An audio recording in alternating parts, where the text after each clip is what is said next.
I've got the new Urban Decay Spectrum eyeshadow palette to share with you guys today. I did do a look with this, which is on my eyes right now. If you're interested in that, it'll be towards the end of the video. I purchased this off of the Sephora website for $55, but I also believe it's on the Urban Decay website.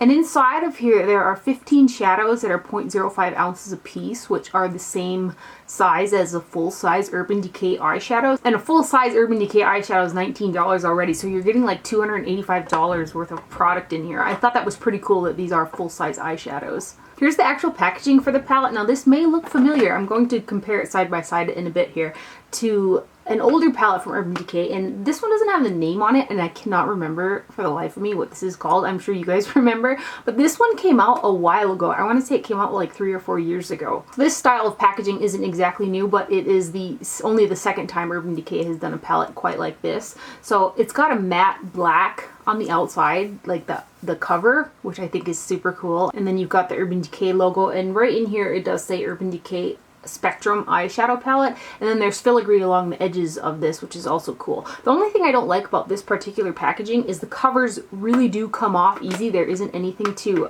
secure the cover onto the palette, which is the same case for my older one as well. So here is what the inside looks like, and then this piece here, there's a little notch right in the corner where you can actually lift this out, and the palette comes out like this, and then it's lined with like a velvet type feel in there that you can use this as a little box if you wanted to take the eyeshadows out. This one's got some notches on the side, so it's fixed inside of here a little bit better than the older version of this palette. I have used 9 of the eyeshadows in this palette. I did a look with it yesterday, and then I also did the look which is on my eyes today, and I tried to use as many colors as I could to see what kind of vibe I'd get out of it.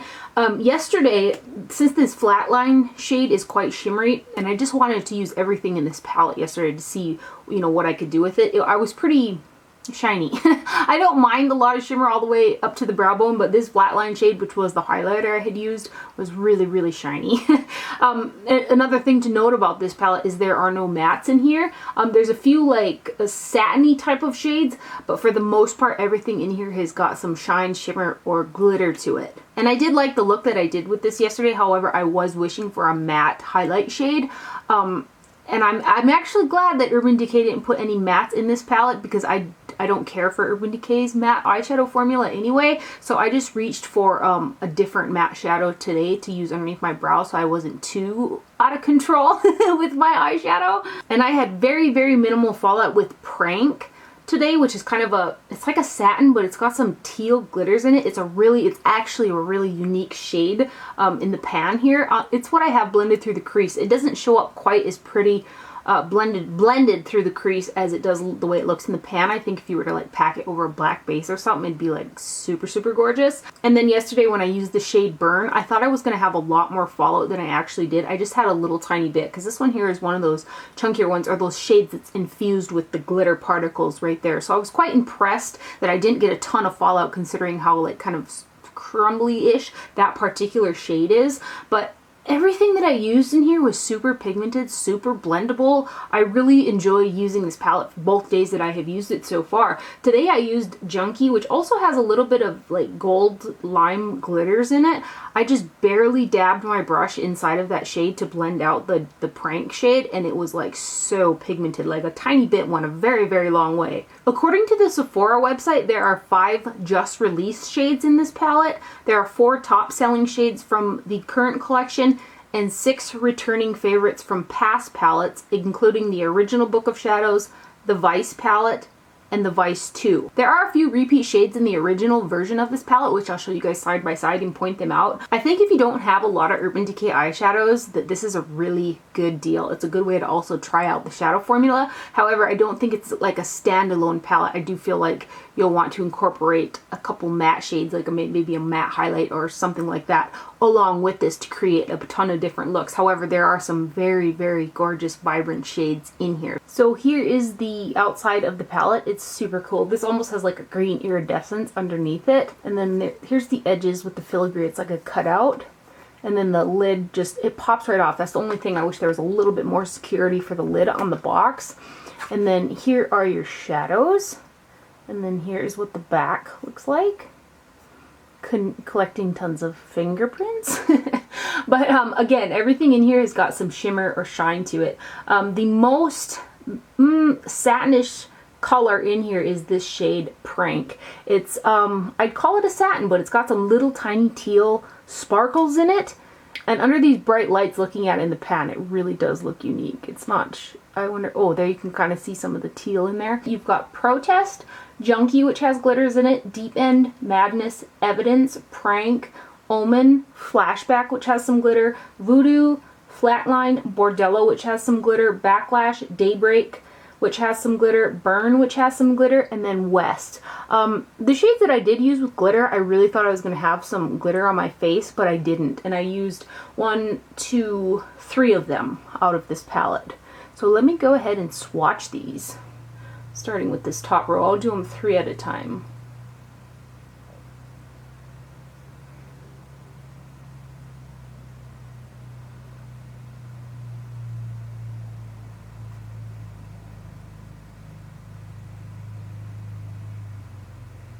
And then this next row.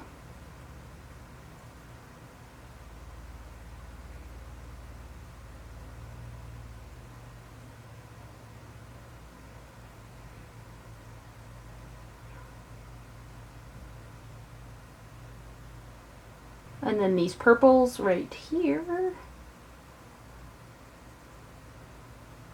Oh, that Omen shade is so pretty.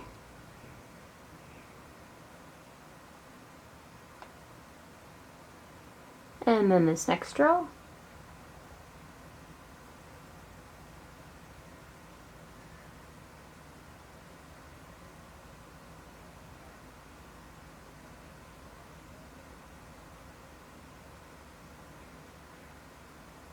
I would have to say that Burn is probably your chunkiest shadow in this palette.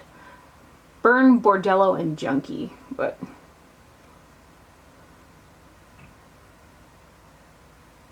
Oh, come on there, sweetheart. There are the neutrals. The one in the purple is the older palette, and then this guy over here is the new one. So you can see in here the duplicate shades that I can see. You've got Omen is a duplicate, Evidence is a duplicate, Deep End is a duplicate, and I think that's the only 3 that I had found. So there's 3 duplicate shades between these 2 palettes here.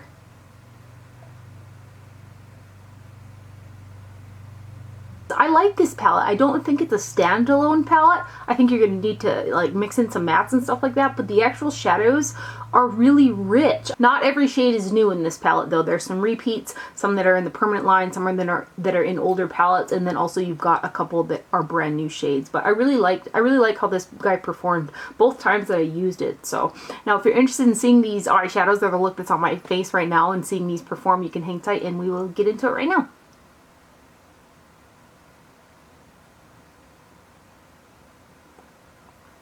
I've already went ahead and primed my lids from the lash line to up underneath the brow bone with the NYX eyeshadow bases in the shades 1 and 3 mixed together. Then on a Goss number 18 brush, I'm going to go into the shade Flatline, which is right here. And I'm going to use the side of that brush and pick up some of that and put it on the inner portion of my eye.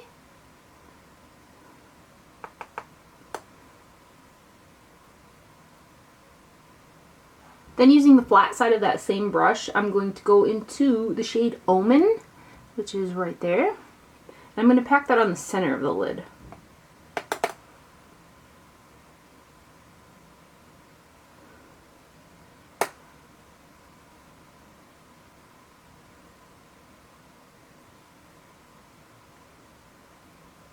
Again, using that same Gloss 18, I just kind of dusted it off on a towel that I have here. I'm going to go into the shade Deep End, which is up there, and I'm going to really pack that on the outer portion of my eyelid so that when I put my liner on, it'll just be like a peek through of a turquoise or teal color. And then blend it into that purple. On a Chikuhoda GSN 9, I'm going to go into the shade Prank, which is right there. And I'm going to put this in the crease and V it upwards.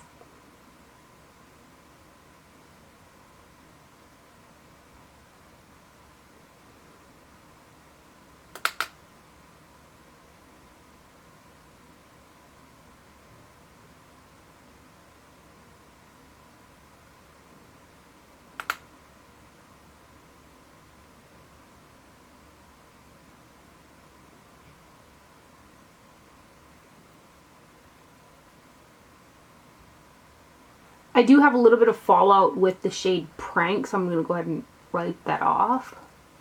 Before I blend out Prank, I'm going to go into this Becca Ombre Rouge palette and pick up the shade 1 right here on a Goss number 3 brush. I'm going to put this highlight underneath the brow bone.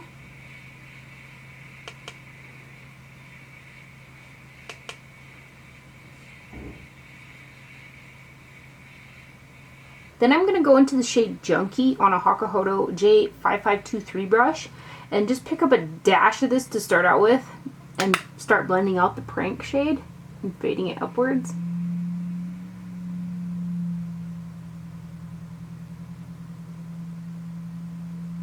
A little bit, I dipped in there one time and a little bit of that color is going a long ways. Wow.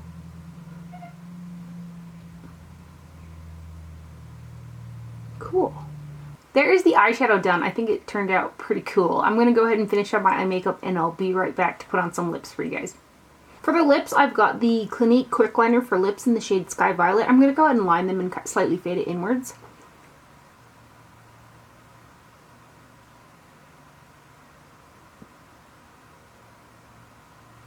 And then the lipstick that I have is one of the Clinique Pop lipsticks in the shade Fab Pop number 12. I'm just going to go ahead and fill my lips in with this.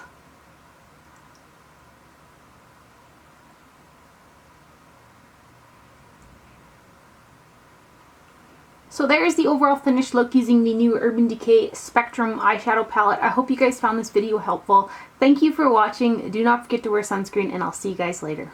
Bye!